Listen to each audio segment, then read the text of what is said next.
اس کی ذات کو راضی کرنے کے لیے زیادہ مشکل شرائط نہیں لگائیں، بس اتنا کرنا ہے کہ روزہ رکھنا ہے، روزہ رکھنا ہے۔ اور روزے میں روزہ رکھنا مشکل نہیں ہے، مشکل نہیں ہے۔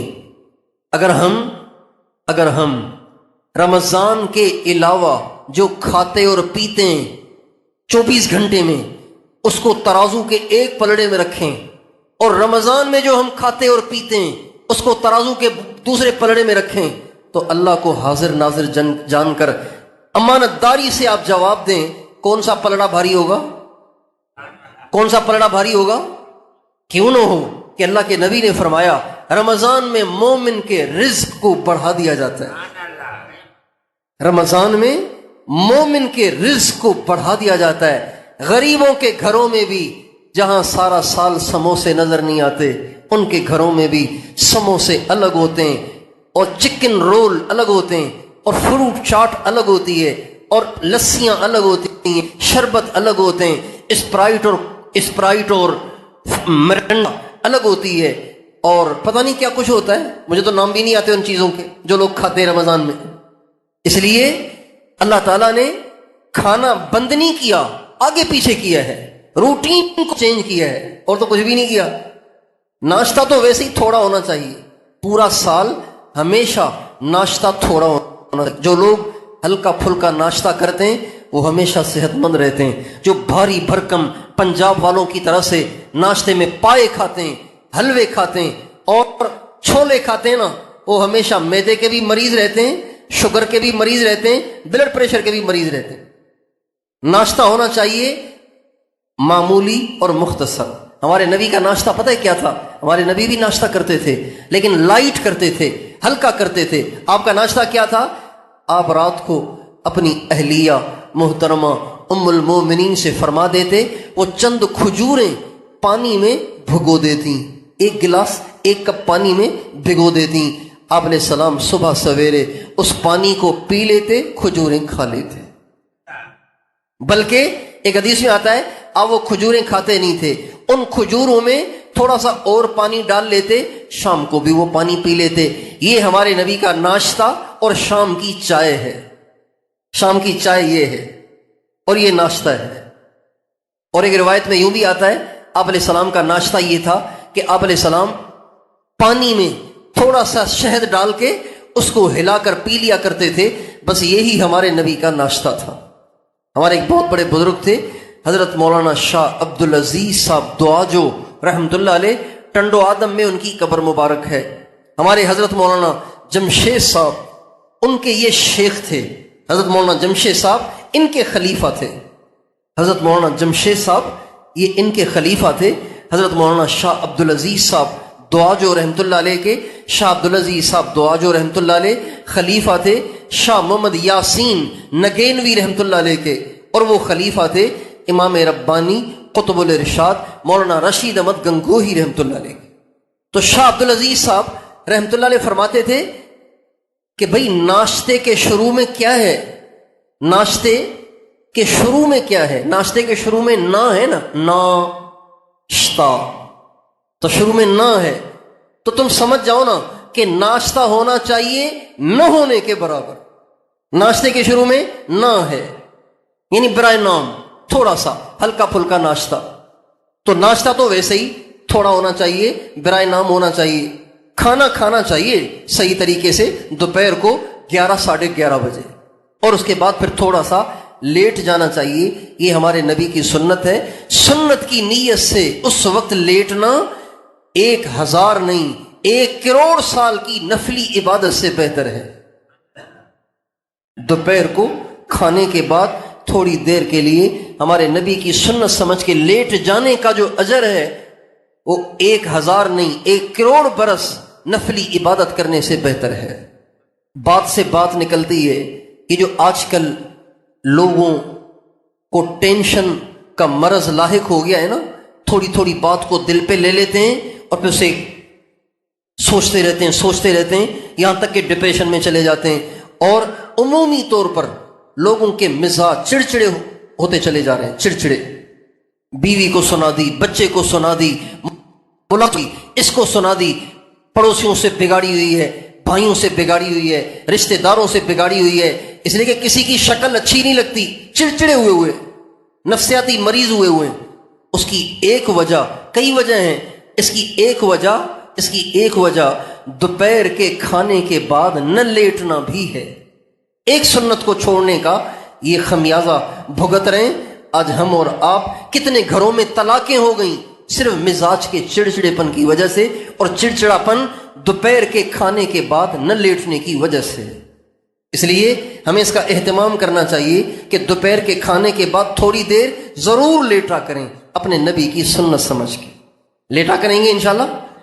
یقین جانیے سارا گھر دوپہر کے کھانے کے بعد اگر تھوڑی دیر لیٹ جایا کرے تو گھروں کی نفرتیں محبتوں سے بدل سکتی ہیں، لڑائیاں ختم ہو سکتی ہیں، طبیعت کا چڑچڑاپن ختم ہو سکتا ہے، طبیعت کا غصہ ختم ہو سکتا ہے، طبیعتیں ٹھنڈی ہو سکتی ہیں اگر دوپہر کے کھانے کے بعد کیلولے والی سنت کو ہم اور آپ زندہ کرنا شروع کر دیں۔ تو کھانا ہی 2 وقت چاہیے، ناشتہ تو نہ ہونے کے برابر، باقی رہ گیا دوپہر کا کھانا اور رات کا کھانا۔ تو دوپہر کا کھانا آپ کا فجر سے پہلے چلا جاتا ہے، رات کا کھانا آپ جو 10 بجے کھاتے ہیں وہ سمٹ کر مغرب پہ آ جاتا ہے۔ تو کھانا تو اللہ نے چھوڑوایا ہی نہیں، صرف ٹائمنگ کو آگے پیچھے کیا ہے، صرف روٹین کو اللہ نے تبدیل کیا ہے اور چینج کیا ہے۔ تو روزہ کتنا آسان ہو گیا، روزہ کتنا آسان ہو گیا۔ اور اللہ تعالیٰ کو اس کی ضرورت نہیں ہے کہ ہم اپنی روٹین کو چینج کریں، کو آگے پیچھے کریں، پینے کو آگے پیچھے کریں۔ اللہ کو اس سے کیا سروکار، اللہ کہتے ہیں اے میرے بندو، اے ایمان والو، تم پہ جو روزے فرض کیے ہیں نا، تم پہ جو سال میں 1 دفعہ روزے فرض کیے ہیں، اپنی ذات کی وجہ سے نہیں، مجھے کوئی غرض نہیں ہے تمہارے کھانے کو آگے پیچھے کرنے سے، میرے بندو میں تو تمہارے بھلے کے لیے کرتا ہوں۔ تمہارے اوپر جو روزے فرض کیے ہیں نا، تمہارے بھلے کے لیے کیے ہیں۔ کیوں؟ لعلکم تتقون، روزے اس لیے فرض کیے ہیں تاکہ تم متقی بن جاؤ، اور متقی بنے بغیر تم میرے قریب ہو نہیں سکتے، میرے فرما بردار بن نہیں سکتے، جنت کے حقدار بن نہیں سکتے۔ اللہ تعالیٰ فرماتے ہیں ان المتقین فی جنات وعیون، متقی ہوں گے جنتوں میں۔ ان للمتقین مفازا حدائق واعنابا وکواعب ترابا وکأسا دہاقا، متقیوں کے لیے کامیابی ہے، متقیوں کے لیے جنت کے باغات ہیں، اور جنت کے بھرے ہوئے جام ہیں، اور جنت کی حوریں ہیں جو ان کے ہم عمر ہیں، یہ متقیوں کو ملیں گی۔ ان المتقین فی مقام امین فی جنات وعیون، متقی بنے بغیر جنت میں آدمی جا ہی نہیں سکتا، متقی بنے بغیر انسان جنت میں نہیں جا سکتا۔ تو میں تو تمہارے بھلے کے لیے کہتا ہوں کہ تم کھانے کو آگے پیچھے کرو، جس طرح میں بتا رہا ہوں اس طرح روزے رکھو، تمہارے بھلے کے لیے کہہ رہا ہوں۔ اس لیے رمضان کے روزے مشکل نہیں ہیں۔ کتنے لوگ ہیں جو ڈائٹ کے چکر میں فٹ رہنے کے شوق میں کتنی ساری نعمتیں چھوڑے ہوئے، خاص طور پر پیٹ نہ نکل کہیں، اس لیے فٹ رہنے کے شوق میں نہ ناشتہ ہے، نہ دوپہر ہے، نہ رات ہے۔ کتنے لوگ ایسے ملتے ہیں جو بیچارے روٹی کھاتے ہی نہیں، صرف سلاد کھاتے ہیں، کس لیے؟ فٹ رہنا ہے۔ شوگر ہو گئی ہے، اس لیے صرف سلاد کھاتے ہیں، روٹی بھی نہیں کھاتے، چاول بھی نہیں کھاتے، صرف سلاد کھاتے ہیں۔ ڈاکٹروں کے کہنے پر روٹی چھوڑ دی، چاول چھوڑ دیے، شربت چھوڑ دیا، کولڈ ڈرنک چھوڑ دی، سویٹس چھوڑ دی، بیکرز چھوڑ دی، کیک چھوڑ دیے، بسکٹ چھوڑ دیے، ساری چیزیں چھوڑ دیں۔ اے کاش اللہ کے کہنے پہ اپنے کھانے کو آگے پیچھے کر لیتے تو اللہ کتنا خوش ہو جاتا۔ اللہ تعالیٰ سوچتے تو ہوں گے نا، اللہ تعالیٰ سوچتے تو ہوں گے نا کہ یہی ہے وہ جو ڈاکٹروں کے کہنے پر اتنا کچھ کر لیتے ہیں، اور میرے کہنے کی اتنی بھی ویلیو نہیں ہے، میرے حکم کی اتنی بھی ویلیو نہیں ہے ان کی نظروں میں۔ ڈاکٹر کہتے ہیں آپ کو 1 گھنٹہ واک کرنا ہے، لگے ہوئے ہیں. بڑے شہروں میں چلے جائیں آپ، صبح سویرے یہ ریٹائرڈ افسر اور یہ سرکاری ملازمین، مرد بھی عورتیں بھی، صبح صبح گھروں سے نکلے ہوئے اور جاگنگ کر رہے ہیں. فجر میں نہیں اٹھیں گے، فجر میں نہیں اٹھیں گے، تہجد میں نہیں اٹھیں گے، ڈاکٹر کے کہنے پہ واک کر دیں گے، شوگر سے بچنے کے لیے کھانا چھوڑ دیں گے، جہنم سے بچنے کے لیے روزہ نہیں رکھیں گے. میرے بندے، میں اپنے کلام کے ذریعے تجھ سے باتیں کرتا ہوں، تو توجہ نہیں دیتا. کیا میں تیری نظر میں تیرے دوستوں سے زیادہ ذلیل ہو گیا ہوں؟ میں تیری نظر میں تیرے دوستوں سے زیادہ ذلیل ہو گیا ہوں؟ اس لیے روزہ مشکل نہیں ہے، نیت کریں روزہ رکھنا ہے، روزے چھوڑے نہیں. ہمارے نبی کا ارشاد ہے، جس نے رمضان کا روزہ چھوڑ دیا، ساری زندگی وہ روزے رکھے، اس ایک روزے کی تلافی نہیں کر سکتا. ایک روزے کی تلافی، اس ایک روزے کی تلافی ساری زندگی کے روزے رکھ کر بھی اس ایک روزے کی تلافی نہیں کر سکتا وہ. اس لیے کوئی کھانسی نزلہ زکام بھی ہو جائے نا، اللہ کی طرف سے اجازت ہو جائے گی بیماری میں، لیکن چھوڑنا نہیں، رکھ لینا. دو چیزیں ہیں رمضان میں، مین چیزیں، اہم چیزیں دو، ایک روزے اور ایک تراویح. 20 تراویحیں ہیں، 20 تراویح، ہر 20 تراویحیں ہیں، 40 سجدے ہیں، 20 رکعتیں ہیں، 20 رکعتیں، 20 رکعتیں اور 40 سجدے. ہمارے نبی کا ارشاد ہے، ہر سجدے پر اللہ تعالیٰ 1500 نیکیاں عطا فرماتے ہیں. 1500 نیکیاں، 1500 نیکیاں. جبکہ قیامت کے دن ماں بھی اپنے بچے کو ایک نیکی نہیں دے گی، باپ بھی اپنے بچے کو ایک نیکی نہیں دے گا، سگا بھائی بھی اپنے بچوں کو ایک نیکی نہیں دے گا. 1500 نیکی ایک سجدے پر، تو 40 سجدوں پہ کتنی نیکیاں ہو گئیں؟ اور یہ روزانہ کتنی بڑی کمائی ہے.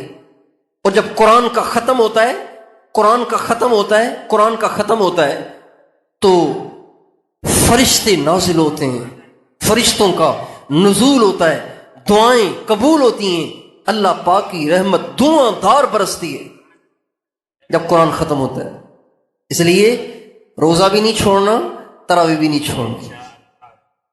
20 کی 20 تراویح ختم قرآن کے ساتھ، انا اعطینہ والی نہیں، قل اللہ والی نہیں، ختم قرآن والی تراویح وہ پڑھنی ہے انشاءاللہ. تیار ہیں؟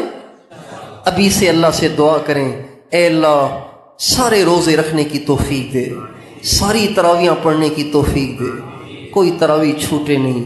ہم نے اپنے بزرگوں کو دیکھا ہے کہ رمضان کے مہینے میں اگر وہ مسافر بھی ہوں، سفر میں بھی ہوں، تو ہوائی جہاز میں بیٹھ کے بھی تراویحاں پڑھ رہے ہوتے ہیں، ٹرین کی برتھ پہ بیٹھ کے بھی تراویحاں پڑھ رہے ہوتے ہیں، بسوں میں بیٹھ کے بھی تراویحاں پڑھ رہے ہوتے ہیں، چھوڑتے نہیں. حالانکہ مسافر سے سنتیں معاف ہیں، تراویح سنت ہے تو یہ معاف ہے، مسافر سے معاف ہے، چھوڑ دے تو حرج نہیں. لیکن ہمارے اکابر کو ہم نے دیکھا کہ بس چل رہی ہے اور اللہ اکبر کہہ کے تراویح میں مشغول ہے. بس کی بات چھڑی ہے تو اس کی وضاحت کر دوں کہ نفل نماز چلتی گاڑی میں جس طرف گاڑی جا رہی ہو اس طرف منہ کر کے بیٹھ کر پڑھ سکتے ہیں. نفل نماز اشراق ہے، چاشت ہے، اوابین ہے، تہجد ہے، یا ویسے ہی 2 رکعت ہیں، صلاۃ التوبہ ہے، صلاۃ الحاجت ہے، یا کوئی سا بھی نفل ہے، آپ چلتی گاڑی میں جس طرف گاڑی کا رخ ہے اس طرف منہ کر کے پڑھ سکتے ہیں. بس آپ کا قبلہ وہی ہے جہاں آپ کی گاڑی جا رہی ہے. چونکہ مسافر کے لیے سنت نفل کے درجے میں بن جاتی ہے، مسافر کے لیے سنت نفل کے درجے میں بن جاتی ہے، لہٰذا اگر کوئی بس میں سفر کر رہا ہے، ٹرین میں سفر کر رہا ہے، تو جس طرف ٹرین جا رہی ہے اس طرف منہ کر کے اگر اس نے مسافر ہے اور وہ تراویح پڑھ رہا ہے تو اس میں کوئی اشکال نہیں، چونکہ وہ نفل بن گئی ہے. لیکن اگر مسافر نہیں ہے تو نفل تو بنی نہیں. مسافر سے مراد جو 78 کلومیٹر کی نیت سے اپنے شہر سے باہر نکل گیا ہے، 78 کلومیٹر دور جانے کی نیت سے اپنے شہر کی حدود سے نکل کر باہر چلا گیا ہے. مثلا حالہ کا آدمی حالہ کو کراس کر کے بٹشا یا بٹشا سے آگے نکل گیا ہے کراچی کی نیت سے، تو وہ بس میں بیٹھ کے جس طرف بس کا رخ ہے اس طرف رخ کر کے تراویح پڑھ سکتا ہے۔ اور اگر اپنے مقام پر ہیں، کہیں پر ہیں، تو مسجد میں پڑھیں، امام کے پیچھے پڑھیں اور ختم کے ساتھ پڑھیں۔ تو روزہ بھی رکھنا ہے، تراویح بھی پڑھنی ہے۔ تیار ہیں؟ تیار ہیں؟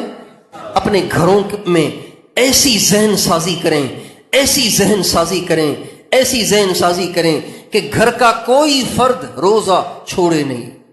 مائیں اپنے بچوں کو پیار سے گلے لگا کر سمجھائیں، ان کے سر پہ ہاتھ پھیر کے سمجھائیں، ان کی ٹھوڑی پہ ہاتھ رکھ کے سمجھائیں، پھر بھی نہ سمجھیں اپنے دوپٹے اتار کے ان کے قدموں میں ڈال کے سمجھائیں، بیٹا روزہ نہ چھوڑو، اس لیے کہ اس کی تلافی ہو ہی نہیں سکتی۔ اور کیا پتا اگلا رمضان ملے گا کہ نہیں ملے گا۔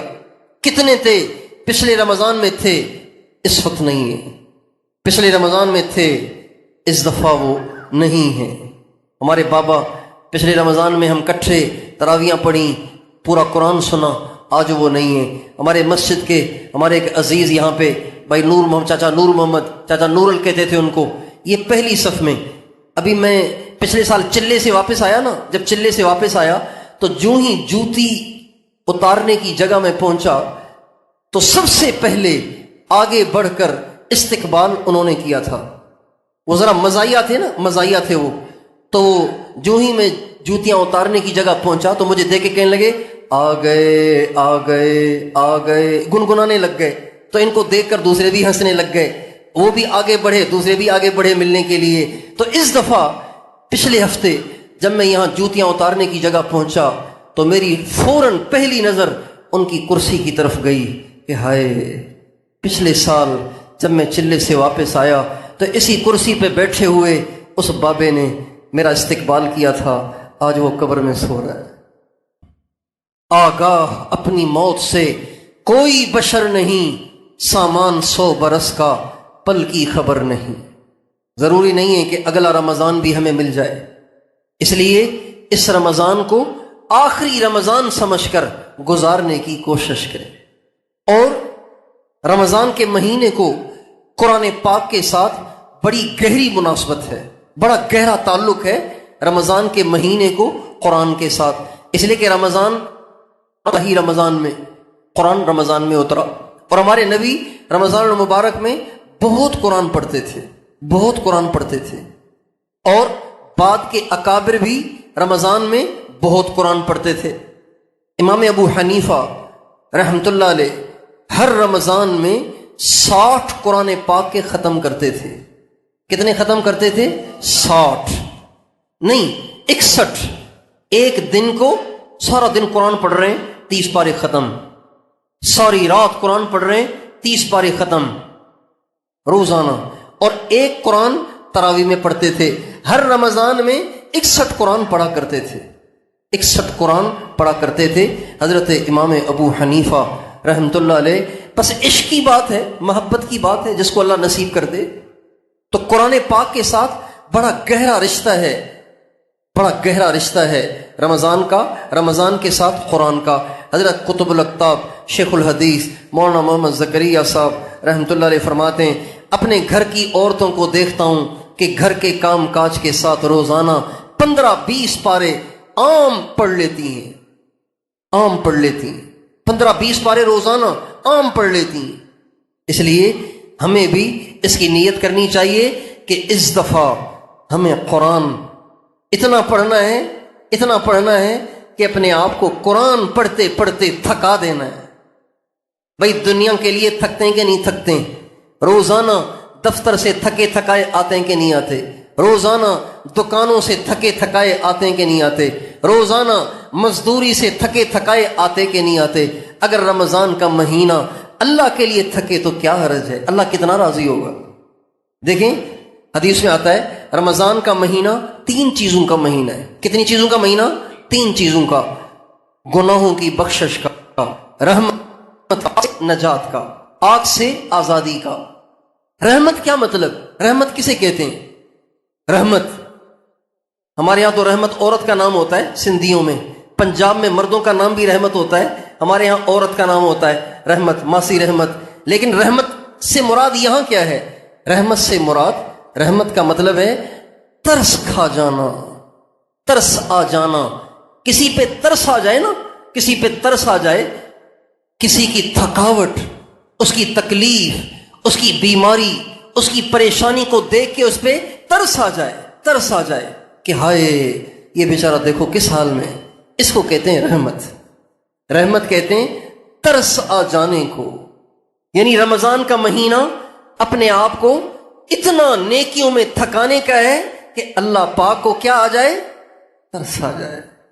دیکھ میرا بندہ، ہونٹ اس کے خشک ہو رہے ہیں، چہرہ اس کا پیلا ہو رہا ہے، پیٹ اس کا کمر سے لگ رہا ہے، پھر بھی کھانا نہیں کھا رہا، پانی نہیں پی رہا، جان نہیں ہے، طاقت نہیں ہے، لیکن پھر بھی قرآن لے کے بیٹھا ہوا ہے. بیٹھا نہیں جا رہا، ٹیک لگا کے پڑھ رہا ہے، پڑھے چلا جا رہا ہے، پڑھے چلا جا رہا ہے، پڑھے. اللہ پاک کو ترس آ جائے. اتنا رمضان میں اپنے آپ کو تھکائیں. حدیث میں آتا ہے آپ علیہ الصلوۃ والسلام رمضان کا مہینہ جب آتا اپنا بستر لپیٹ دیتے تھے، اپنی کمر کو کس لیتے تھے. کمر کو کسنے کا مطلب یہ ہے کہ جب آدمی کسی کام پہ زور لگاتا ہے نا تو کمر کس لیتا ہے. یہ پہلوان جب میدان میں اترتے ہیں اپنی کمر کو باندھ لیتے ہیں. آپ علیہ السلام رمضان کا مہینہ آتا بستر لپیٹ دیتے، کمر کو کس لیتے تھے. تو ہمیں خوب قرآن پڑھنا ہے، خوب پڑھنا ہے، خوب پڑھنا ہے. آپ روزانہ ایک پارہ پڑھیں گے تو ایک ختم کریں گے، رمضان کے مہینے میں ایک ختم ہوگا. 2 پارے روزانہ پڑھیں گے تو 2 ختم ہو جائیں گے. 3 پارے روزانہ پڑھیں گے تو 3 ختم ہو جائیں گے. 4 پارے روزانہ پڑھیں گے تو 4 ختم ہو جائیں گے. 5 پارے روزانہ پڑھیں گے تو 5 ختم ہو جائیں گے. 10 پارے پڑھیں گے تو 10 ختم ہو جائیں گے. ایک پارہ پڑھنے میں عام طور پر 20 منٹ لگتے ہیں. کسی کو آدھا گھنٹہ لگے گا، کوئی 15 منٹ میں بھی پڑھ لے گا. ہمارے ایک ساتھی مجلس میں پابندی سے آتے ہیں، رمضان کے مہینے میں وہ مجلس میں نظر نہیں آتے تھے. تو میں نے ان سے پوچھا آپ شہر کے آدمی ہو کے رمضان کے مہینے میں مجلس میں نہیں آتے، تو رمضان میں تو زیادہ مجلس میں آنا چاہیے تاکہ بیٹھ کے اللہ اللہ کریں، دل صاف ہو، نرم ہو. کہنے لگے اصل میں روزانہ قرآن ختم کرنے کا معمول ہے. وہ پہلے رمضان سے پہلے بدھ کے دن بیان ہوتا تھا نا، بدھ کے دن یہ مجلس ہوتی تھی، تو رمضان سے پہلے والا جو بدھ تھا اس میں ترغیب دی تھی کہ زیادہ قرآن پڑھنا ہے. تو انہوں نے ایسا اس بات کو اللہ کے کرم سے لیا کہ روزانہ قرآن ختم کرنے لگ گئے تھے. تو آج بھی ہو سکتا ہے، کرنے والے کر لیتے ہیں. تو کیا خیال ہے اس دفعہ رمضان کو قرآن کا مہینہ بنا دیں ہم؟ کیا خیال ہے؟ تو بس جو آپ نے عزم کیا ہے نا، اب اس کے مطابق اپنا شیڈول بنائیں کہ آپ نے یہ 2 پارے یا 5 پارے یا 10 پارے کس وقت پڑھنے، اس کا شیڈول بنائیں. شیڈول نہیں بنائیں گے تو بات قابو میں نہیں آئے گی. آپ وقت مقرر کریں کہ کون سا میری تلاوت کا وقت ہے. عصر سے لے کے مغرب تک میں نے کسی سے بات نہیں کرنی، صرف قرآن پڑھنا ہے. مثلا فجر سے لے کے اشراق تک میں نے کسی سے بات نہیں کرنی، صرف قرآن پڑھنا ہے مثلا. یا ظہر کے بعد 1 گھنٹے تک میں نے صرف قرآن پڑھنا ہے، کسی سے بات نہیں کرنی. کوئی بھی آپ اپنا شیڈول بنا لیں اور پھر جو آپ نے عزم کیا ہے اس کو نبھانے کی نیت کر لیں. تیار ہیں انشاءاللہ؟ اور پچھلی دفعہ یہ بات عرض کی تھی کہ رمضان کے مہینے میں جس نیکی کو آپ پابندی سے کریں گے وہ سارا سال پابندی سے ہوگی. رمضان کے مہینے میں جس گناہ میں آپ مبتلا ہوں گے سارا سال آپ سے وہ نہیں چھوٹے گا، چاہے آپ کتنا زور لگا لیں. رمضان کے مہینے میں جس کی تکبیر اولیٰ فوت ہوگی وہ سارا سال تکبیر اولیٰ فوت کرے گا. جو رمضان کے مہینے میں تہجد نہیں پڑھے گا وہ سارا سال تہجد میں سستی کرے گا. اس لیے ہمیں رمضان کے مہینے کو بہت زیادہ سنبھل کر گزارنا ہے، اپنے آپ کو پابند کرنا ہے، اور رمضان سے پہلے اللہ سے مانگ کر اپنے رمضان کو صحیح گزروانے کا فیصلہ بھی کروانا ہے، اور اپنا شیڈول بھی ایسا بنانا ہے کہ ہمارا کوئی عمل متاثر نہ ہو، خراب نہ ہو، اور کوئی ہم سے گناہ نہ ہو.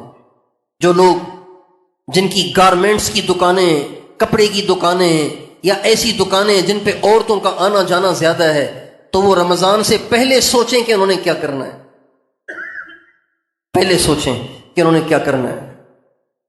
جو دفتروں میں کام کرتے ہیں، لڑکیاں ان کے ساتھ کام کرتی ہیں، وہ پہلے سوچیں کہ انہوں نے رمضان میں کیا کرنا ہے۔ یا تو چھٹی لے لیں، چھٹی لے لیں، یا پھر کوئی ترتیب بنائیں کہ رمضان میں کسی عورت پہ نظر نہ پڑے، ورنہ سارا سال آپ اس برائی میں مبتلا رہیں گے، اور اگر اسی حال میں آپ دنیا سے چلے گئے تو پھر دیکھ لیں کہاں جائیں گے۔ اس لیے رمضان سے پہلے ہی ہمیں رمضان کا نظام بنانا ہے۔ اور رمضان کے مہینے اللہ تعالیٰ نے کیوں فرض کیے ہیں، اس کو بھی سارا مہینہ ہم اپنے مد نظر رکھیں کہ اللہ تعالیٰ مجھ سے کیوں روزے رکھوا رہا ہے۔ کیا آٹا کم ہو گیا ہے خزانوں میں کہ اللہ کہہ رہا ہے کہ اب ذرا ہاتھ ہلکا رکھو، اس لیے کہ روٹی کم آئے گی، آسمان سے رزق اب کم آئے گا، ذرا ہاتھ ہلکا رکھو۔ جیسے ہم تبلیغ میں جاتے ہیں نا، تبلیغ میں جاتے ہیں تو خدمت والے جب دسترخوان بچھاتے ہیں اور روٹی سالن تقسیم کرتے ہیں، مقامی کچھ لوگ آ کے دسترخوان پہ بیٹھ جائیں تو ساتھی خدمت والے کہتے ہیں بھائی ساتھی ذرا اکرام سے کھائیں۔ کیا مطلب؟ کھانا پکایا تھا 10 کا، دسترخوان پہ بیٹھ گئے 15، لہٰذا اب ذرا ہاتھ ہلکا رکھیں، یہ مطلب ہوتا ہے۔ تو اللہ تعالیٰ یہ نہیں کہہ رہے آبادی بڑھ گئی ہے لہٰذا رمضان کا روزہ آ رہا ہے ذرا ہاتھ ہلکا رکھو، آبادی بڑھ گئی ہے روزی وہی ہے، یہ مطلب نہیں ہے۔ رمضان کا روزہ کیوں ہے؟ لعلکم تتقون، میرے بندو تمہیں متقی بنانا چاہتا ہوں۔ اگر کوئی رمضان کے روزے بھی رکھ رہا ہے، غیبت بھی کر رہا ہے، رمضان کے روزے رکھ رہا ہے اور بدگمانی بھی کر رہا ہے، رمضان کے روزے بھی رکھ رہا ہے، بد نظری بھی کر رہا ہے، لڑکیوں سے گپ شپ بھی لگا رہا ہے، اور ٹی وی بھی کھول کے بیٹھا ہوا ہے، اور فیس بک کا پیکج بھی کیا ہوا ہے، یوٹیوب کا پیکج بھی کیا ہوا ہے، تو یہ تو بیچارہ روزے بھی رکھ رہا ہے اور گناہ بھی کر رہا ہے، تو اس کو تو پتہ ہی نہیں کہ روزے رکھے کیوں جاتے ہیں۔ اس لیے رمضان کے روزے کیوں رکھے جا رہے ہیں، یہ مد نظر ضرور رہے تاکہ ہم گناہوں سے بچتے رہیں۔ اصل میں بات یہ ہے، سنیں، بات یہ ہے کہ انسان کا جو معدہ ہے نا، معدہ دیکھیں ادھر، انسان کا معدہ یہاں ہے، سینے سے نیچے، ناف سے اوپر، سینے سے نیچے، یہ انسان کا معدہ ہے۔ اور انسان کے معدے کا جو منہ ہے نا، منہ وہ بالکل یوں ہے، اور بالکل اس کی سیدھ میں انسان کا دماغ ہے، اور بالکل اس کی سیدھ میں انسان کا مثانہ ہے۔ مثانے اور دماغ کا انسان کے معدے کے ساتھ گہرا تعلق ہے۔ جس کا معدہ ٹھیک ہوگا اس کا مثانہ بھی ٹھیک کام کرے گا، اس کا دماغ بھی ٹھیک کام کرے گا۔ جس کا معدہ ٹھیک نہیں ہوگا اس کا دماغ بھی ٹھیک نہیں ہوگا، نیند صحیح نہیں آئے گی، طبیعت چڑچڑی رہے گی، دماغ گرم رہے گا، غصہ زیادہ آئے گا، اور مثانہ بھی گرم رہے گا، مثانہ بھی گرم رہے گا، یعنی اس کو شہوت زیادہ ہوگی، برے برے خیالات زیادہ آئیں گے۔ اس لیے معدے کا ٹھیک ہونا ضروری ہے۔ اللہ تعالیٰ نے سال میں ایک مہینہ ہمیں رمضان کے مہینے میں اپنے معدے کو ہلکا پھلکا رکھنے کا حکم دیا ہے تاکہ معدہ ٹھیک ہو جائے، معدہ ٹھنڈا ہو جائے۔ جب معدہ ٹھنڈا ہو جائے گا تو دماغ بھی ٹھنڈا ہو جائے گا، اور مثانہ بھی ٹھنڈا ہو جائے گا، دماغ بھی ٹھیک ہو جائے گا، مثانہ بھی ٹھیک ہو جائے گا، اور گناہوں کا دروازہ بند ہو جائے گا۔ اس لیے رمضان کے مہینے میں خصوصی طور پر ہمیں گناہوں سے بچنا ہے۔ غیبت ہمیشہ حرام ہے، رمضان میں اس کی حرمت بڑھ جاتی ہے۔ بھائی جھوٹ بولنا ہمیشہ گناہ ہے، لیکن بیت اللہ میں کھڑے ہو کے جھوٹ بولنا، مسجد میں کھڑے ہو کے جھوٹ بولنا زیادہ برا ہے کہ نہیں؟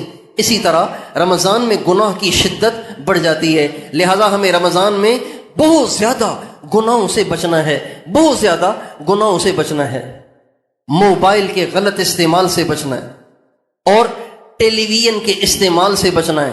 بعض لوگ آج کل، بہت سارے لوگوں نے ٹیلی ویژن پہ ایسے پروگرام بنائے ہوئے ہیں جن پروگراموں میں نعتیں سنائی جاتی ہیں، تقریریں سنائی جاتی ہیں، اور پتہ نہیں کیا کچھ سنایا جاتا ہے، مسائل سکھائے جاتے ہیں، لیکن اب اس میں بیٹھنے والے علماء ہی ہوتے ہیں، بعض علماء ہوتے ہیں، بعض ویسے ہی خود بخود اسکالر بن جاتے ہیں۔ لیکن بات یہ ہے کہ جب ٹی وی کھلتا ہے تو اس میں صرف وہ شو تو نہیں چلتا، اس میں تو اور بھی بہت کچھ چلتا ہے۔ اس لیے جہاں آپ کو ایمان کا خطرہ ہے تو اس میں ہاتھ ہی نہ ڈالیں۔ احتیاط اسی میں گندے پانی کا گٹر ہے اور وہ کھلا ہوا ہے۔ اب ایک یہ ہے کہ آپ ذرا گٹر سے ہٹ کر گزریں، ایک یہ کہ آپ بالکل اس کی منڈیر پہ پاؤں رکھ کے گزریں۔ تو بھائی منڈیر پہ پاؤں رکھنے کی ضرورت کیا ہے؟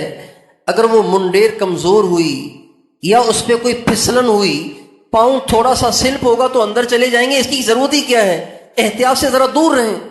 تو اس لیے رمضان کے مہینے میں اس ٹی وی سے دور ہی رہیں، کیبل سے دور ہی رہیں، انٹرنیٹ سے دور ہی رہیں، کہیں کوئی ایمان پہ ڈاکہ نہ ڈال لے، کہیں آپ کا روزہ خراب نہ ہو جائے، کہیں آپ کا رمضان خراب نہ ہو جائے۔ ہمارے نبی نے فرمایا رمضان کے مہینے میں اگر کوئی تم سے جھگڑنے لگے تو اس کو کہہ دو میرا روزہ ہے، یہ نہیں کہ اس سے لڑنا شروع کر دو۔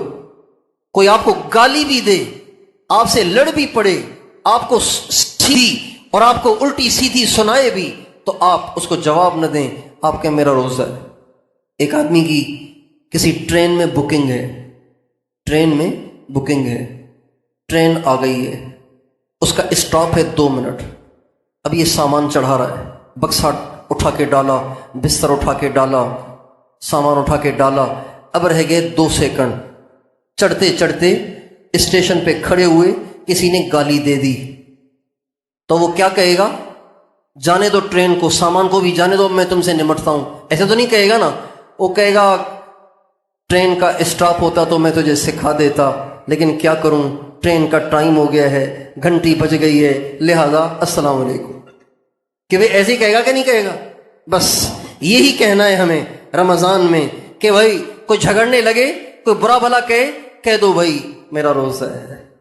اس کا مطلب یہ نہیں کہ رمضان کے بعد نمٹ لیں گے، یہ مطلب نہیں ہے اس کا مطلب ہے رمضان کا مہینہ ہے، لہٰذا میں تجھے معاف کرتا ہوں، آج بھی نہیں کہوں گا، رمضان کے بعد بھی کچھ نہیں کہوں گا۔ یہ نہیں کہ عید کے جناب اس کے گھر پہنچ جائیں، رمضان چلا گیا ہے میں بھی آ گیا ہوں۔ اپنے روزے کو بچانا ہے، اپنے رمضان کو بچانا ہے، ضائع نہیں کرنا۔ کسی کی وجہ سے کوئی اپنا نقصان کرتا ہے کیا؟ کسی کی وجہ سے کوئی اپنا نقصان کرتا ہے؟ کوئی بھی نہیں کرتا۔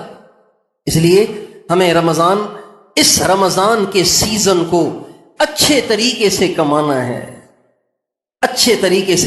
ہے، اللہ کو راضی کرنا ہے۔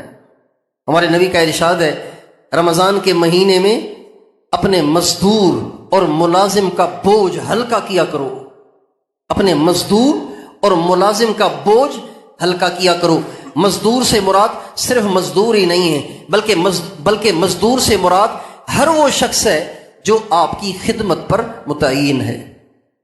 اس میں مائیں بھی آ جاتی ہیں، بیویاں بھی آ جاتی ہیں، بیٹیاں بھی آ جاتی ہیں، بہنیں بھی آ جاتی ہیں، گھر میں کام کرنے والی ماسیاں بھی آ جاتی ہیں، اور دکان پہ کام کرنے والے ملازم بھی آ جاتے ہیں۔ لہذا آپ سب، اگر آپ کے گھر کے سارے کام آپ کی والدہ کر رہی ہے، آپ کی بیوی کر رہی ہے، آپ کی بہنیں کر رہی ہیں، تو رمضان کے مہینے میں اپنے نبی کا حکم مانتے ہوئے ان کو 1-2 ماسیاں رکھ کر دے دو، تاکہ کام کچھ تقسیم ہو جائے اور ان کا بوجھ ہلکا ہو جائے، اللہ کے نبی کا فرمان پورا ہو جائے۔ سمجھ گئے؟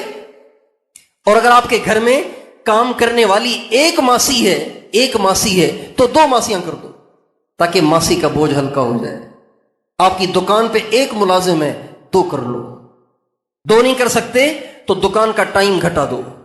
ویسے آپ کی دکان مغرب تک کھلی رہتی ہے، اب آپ 5 بجے دکان بند کر دیں، 1 گھنٹہ کم کر لیں، تاکہ وہ بھی اپنے بچوں کے ساتھ جا کے افطاری کر سکے۔ تو جو آپ کی خدمت پر مامور ہے اس کے کام کو کم کرنا ہے، اس پر بوجھ کم کرنا ہے۔ ایسے نہ ہو کہ آپ رمضان کے مہینے میں، ظاہری بات ہے رمضان کے مہینے میں جب آدمی پیٹ خالی ہوتا ہے اور پھر تھوڑی بات ناگوار پیش آتی ہے تو غصہ تو آتا ہے، تو ایسے نہ ہو کہ آپ رمضان میں اپنی بیوی کا بوجھ ڈبل کر دیں، اپنی ماں کا بوجھ ڈبل کر دیں، اپنی بہنوں اور اپنی گھر کی بانسیوں کا بوجھ ڈبل کر دیں۔ ایسے نہ کریں، ان کا بوجھ ضرور کم کریں، ان کا بوجھ، ان کا کام ضرور کم کریں گے انشاءاللہ۔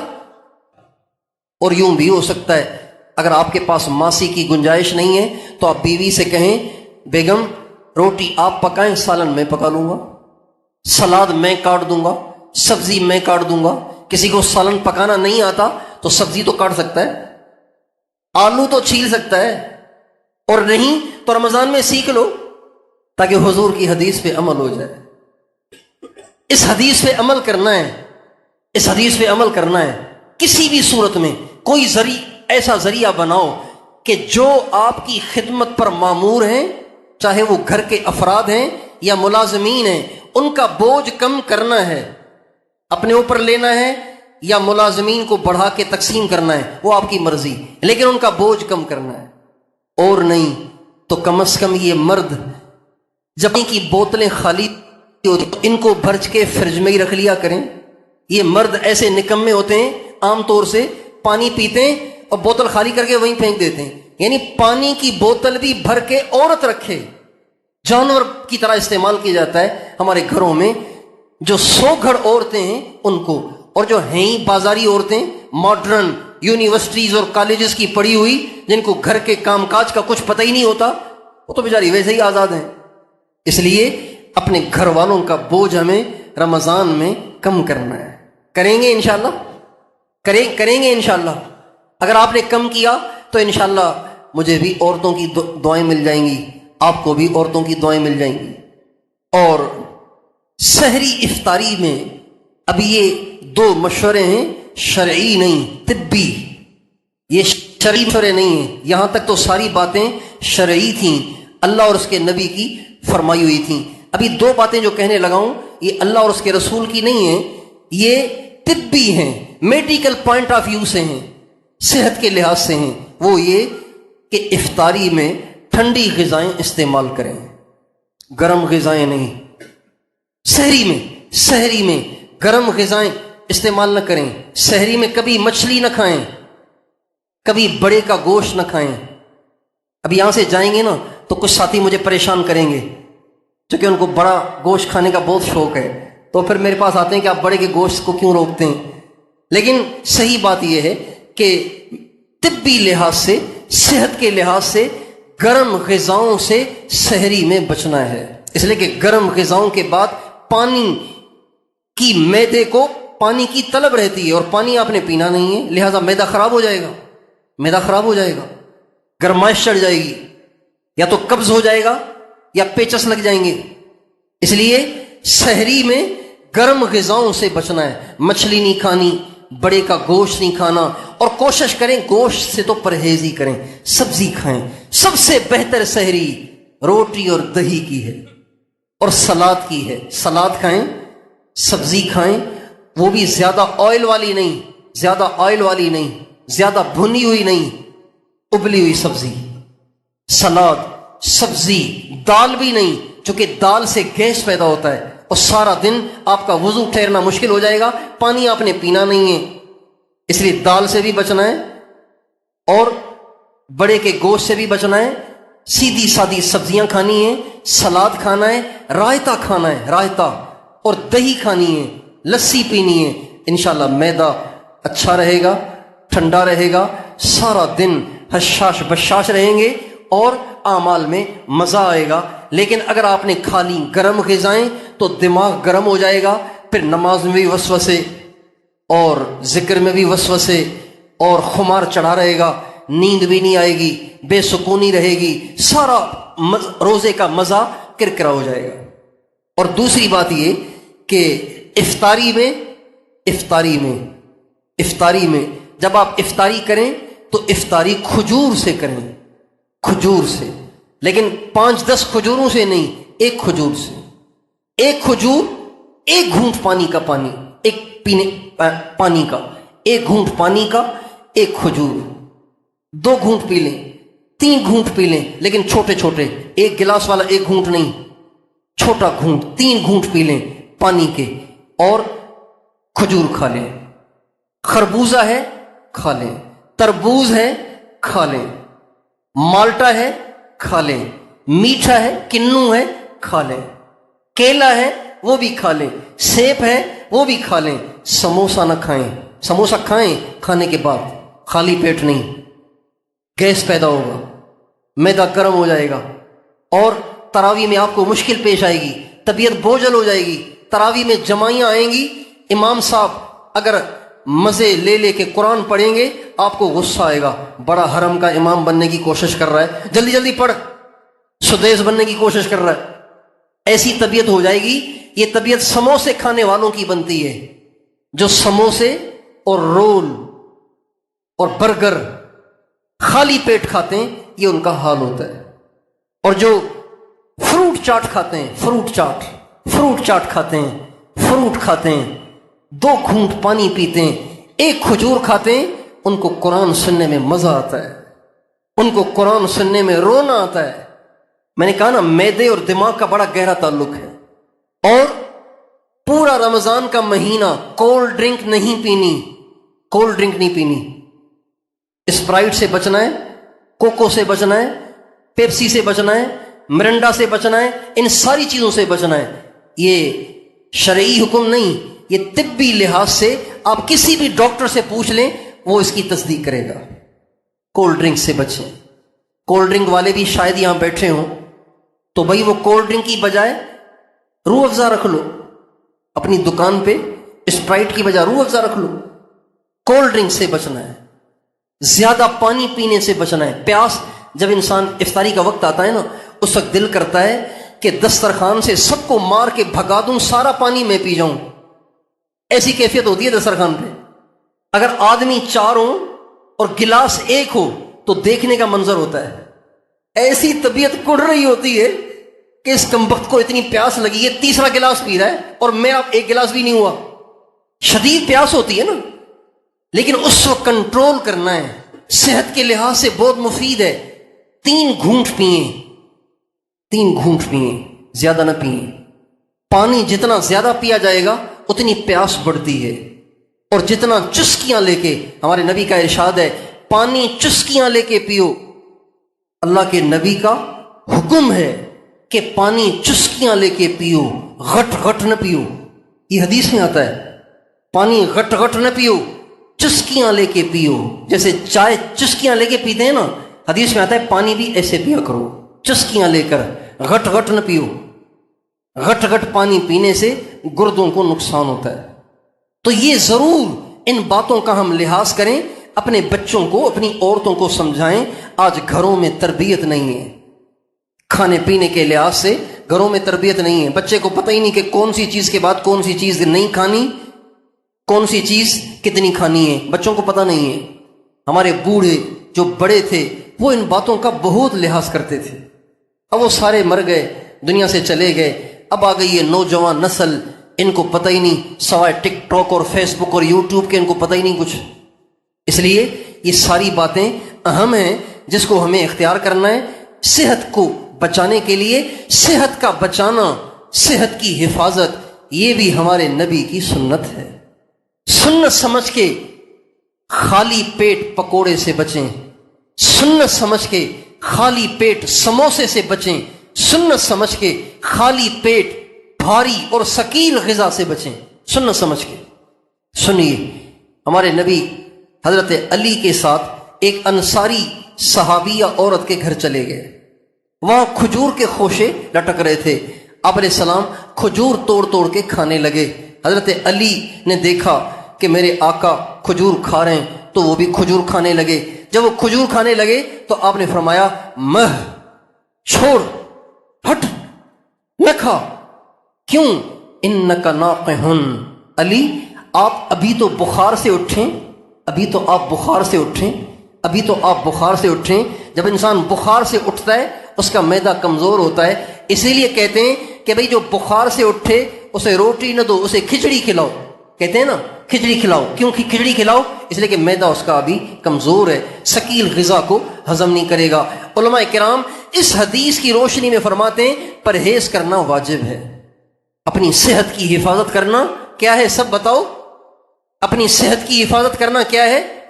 جو شوگر کے مریض ہیں اور وہ رس گلے کھا رہے ہیں اور وہ چمچم کھا رہے ہیں اور وہ پتیسے کھا رہے ہیں اور کہتے ہیں اللہ سے ہوتا ہے، یہ جاہل ہیں۔ اب میں معدے کا مریض ہوں نا، جاتا ہوں کہیں تو ساتھی زبردستی کہتے نہیں جی بس تھوڑا سا لے لیں، بھائی مجھے پرہیز ہے، میں نہیں کھا سکتا ہوں، مجھے تکلیف ہوگی۔ کہ جی آپ ہی تو کہتے ہیں نا اللہ سے ہوتا ہے، اب بتائیں آدمی کیا کہے، شرمندگی کے سوا کچھ بھی نہیں رہتا، تو بس پھر یہ کہہ کے جان چھڑاتا ہوں کہ جی کہتا تو ہوں لیکن ابھی ایمان بنا نہیں ہے، لہٰذا مجھے پرہیز کرنا ہے۔ اس لیے بھائی صحت کی حفاظت کرنا ہمارے نبی کی سنت ہے، سنت سمجھ کر ان صحت کے اصولوں کا ہمیں خیال کرنا ہے۔ کریں گے انشاءاللہ؟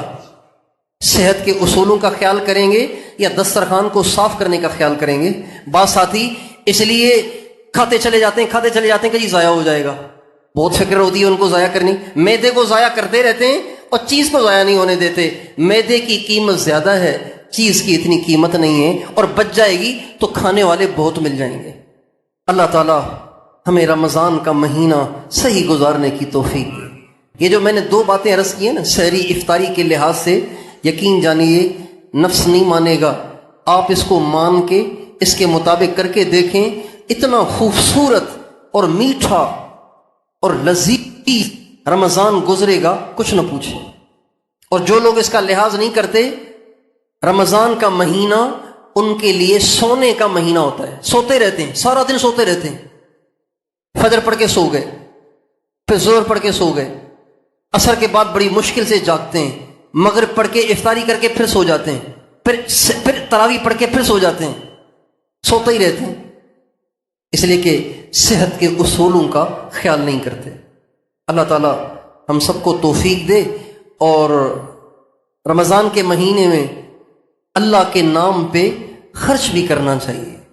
ہمارے نبی صلی اللہ علیہ وسلم رمضان میں اتنے سخی، آپ تو ویسے ہی سخی تھے، لیکن رمضان میں آپ اتنے سخی ہو جاتے تھے کہ بس جیسے ہوا چل رہی ہے، آیا اور لٹایا، آیا اور لٹایا، آیا اور لٹایا، یہ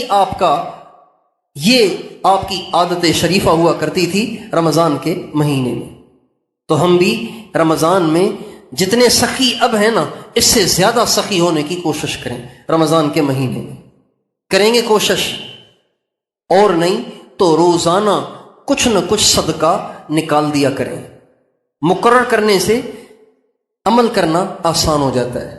اپنی استعداد کے، اپنی طاقت کے لحاظ سے روزانہ 100 روپے نکالنے کی نیت کر لیں، 200 روپے، 500 روپے، 1000 روپے، 10,000 روپے، جس کو اللہ جتنی توفیق دے، روزانہ رمضان میں صدقہ نکال لیا کریں، تاکہ بات بھول نہ جائے، اور آپ علیہ السلام کی جو سخاوت رمضان میں بڑھ جاتی تھی اس سنت پہ عمل بھی ہو جائے۔ اور رمضان میں ایک رات آ رہی ہے، اس کو شب قدر کہتے ہیں۔ اس کو کیا کہتے ہیں؟ شب قدر۔ لیلۃ القدر خیر من الف شہر، ایک رات وہ ایسی ہے، ایک رات وہ ایسی ہے، ایک رات وہ ایسی ہے جو 1000 مہینوں پہ بھاری ہے، 1000 مہینوں سے زیادہ بہتر ہے۔ 1000 مہینے تقریباً 82-83 برس بنتے ہیں، 82 سال کی عبادت سے زیادہ بہتر ہے، 82 سال کی عبادت سے زیادہ بہتر ہے اس ایک رات میں عبادت کرنا۔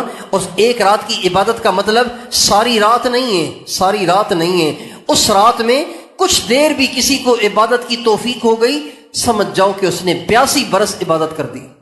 اور وہ رات یا تو 21 کی بنتی ہے، یا 23 کی بنتی ہے، یا 25 کی بنتی ہے، یا 27 کی بنتی ہے، یا 29 کی بنتی ہے، انہی میں سے کوئی رات ہے، اس کے علاوہ نہیں ہے۔ تو ان 5 راتوں میں ہمیں اور دنوں سے زیادہ اہتمام کرنا چاہیے۔ صلاۃ التسبیح پڑھ لیں تو لمبی عبادت بھی ہو جائے گی، لمبی عبادت ہو جائے گی۔ صلاۃ التسبیح میں عام طور پر 25 منٹ، 20 منٹ، آدھا گھنٹہ لگتا ہے۔ جن کی رفتار تیز ہے وہ 15 منٹ میں پڑھ لیتے ہیں۔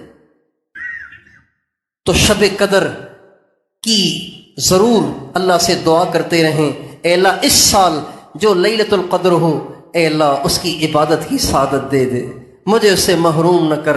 مجھے نہیں پتا کہ کون سی رات شب قدر بنے گی، تجھے تو پتہ ہے نا، تجھے تو پتہ ہے، تو تو مجھے توفیق دے۔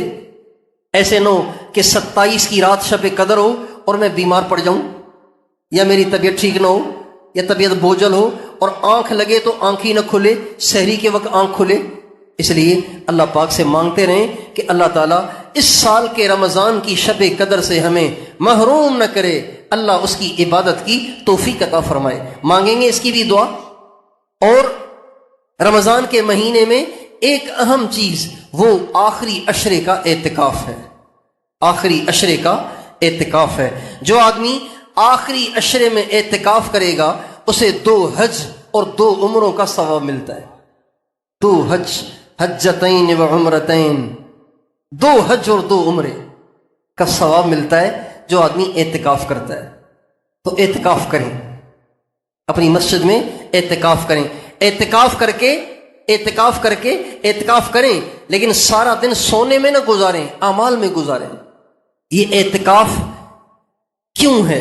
یہ اعتکاف کی سنت کیوں جاری کی گئی؟ اس کی وجہ یہ ہے کہ رمضان کے 20 دنوں میں جو کمی کوتاہی رہ گئی ہو تو مسجد کے ماحول میں آ کر اس کمی کوتاہی کو پورا کریں۔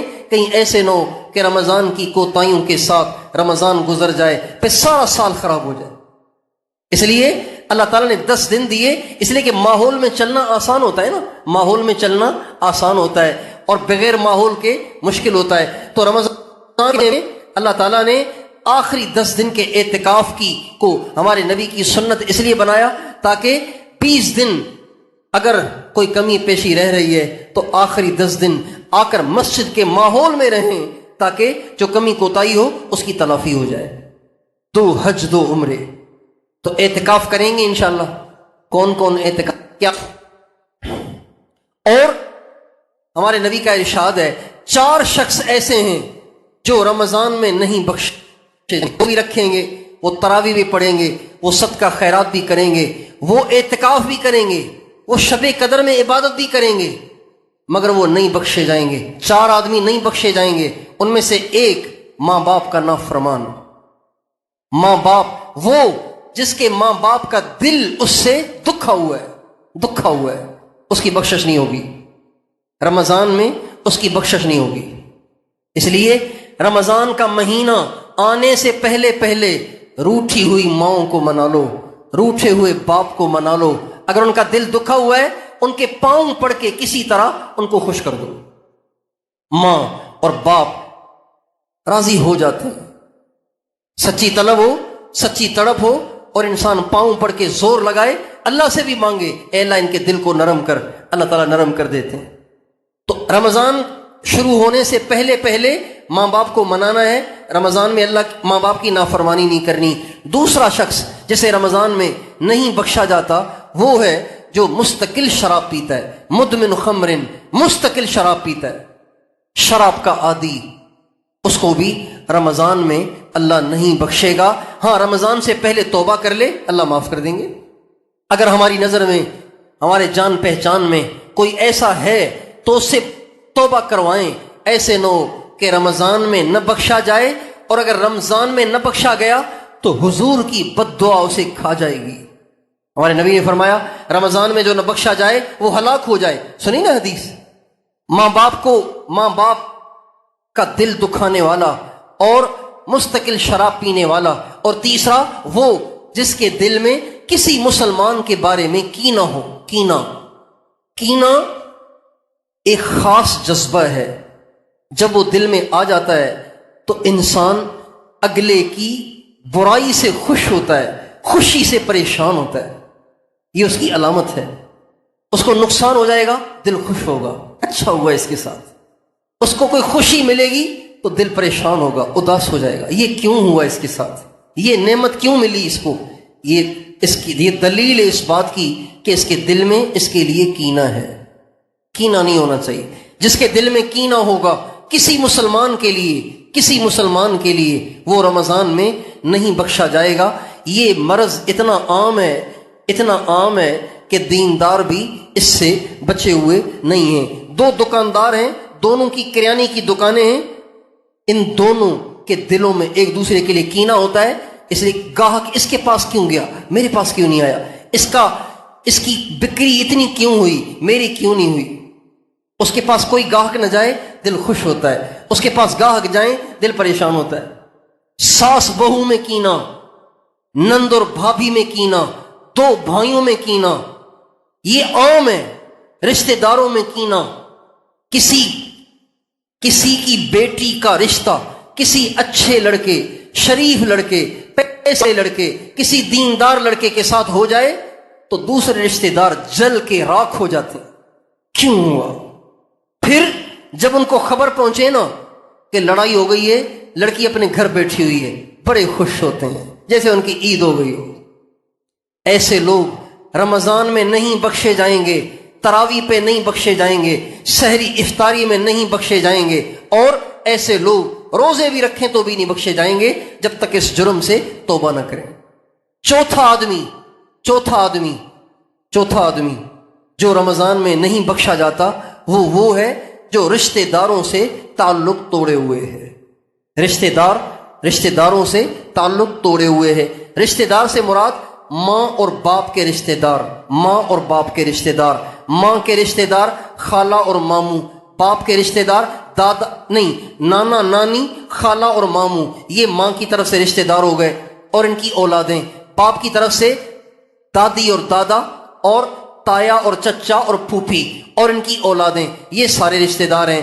ان رشتہ داروں میں سے اگر کسی سے بات چیت بند ہے، تعلق ٹوٹا ہوا ہے، لینا دینا بند ہوا ہے، تو رمضان کے روزے رکھ کر، تراویاں پڑھ کر بھی ان کی بخشش نہیں ہوگی اور اللہ کے نبی کی بد دعا ان کو کھا جائے گی۔ اس لیے رمضان کا مہینہ آنے سے پہلے ان چاروں باتوں سے میں بھی توبہ کرتا ہوں، آپ بھی سارے توبہ کر لیں۔ یہ رمضان کی تیاری ہے، یہ رمضان کی تیاری ہے، یہ رمضان کی تیاری ہے۔ تو آپ سارے کے سارے رمضان کی تیاری کے لیے تیار ہیں؟ ان ساری باتوں کو ذہن میں رکھیں گے؟ لیکن یہ چونکہ حافظ کمزور ہے نا، ساری باتیں ذہن میں نہیں رہتی، اس کا مذاکرہ ہوتا رہے گا نا، آج ہی جا کے اپنے گھر والوں کو سناؤ، صبح سب کو بیٹھ کے سناؤ کہ رات یہ باتیں آئی تھیں۔